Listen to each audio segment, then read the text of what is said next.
দেখেন কিভাবে নাটের বল্টু তৈরি করে।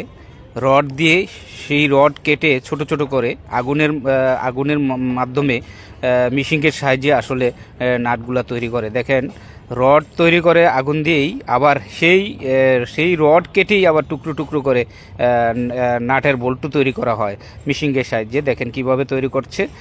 আসলে সেই তৈরি করার পরে আগুনের থেকে আনার পরে আবার এটা পানিতে দেওয়ার পরে মিডিয়া সহ এটা একবার নাটের তৈরি রূপান্তরিত হয়। আর সেই নাটগুলোই আবার ওয়াশ করে পরিষ্কার করে আবার পেস্ট কেটে আমাদের সেই নাটে ব্যবহার করে যে কোনো কর্মক্ষেত্রে আসলে সেইগুলো ব্যবহার করা হয়। অফিস আদালত এবং বিল্ডিং এবং শেড বিল্ডিংগুলো যেটি স্টিল দিয়ে তৈরি করা, সেই স্টিল বিল্ডিংয়ে কিন্তু এই নাটগুলো ব্যবহার করে থাকি। আমরা আমাদের নিত্য প্রয়োজনীয় সবগুলো কাজেই কিন্তু আসলে এই নাট বল্টুগুলো ব্যবহার করে থাকি।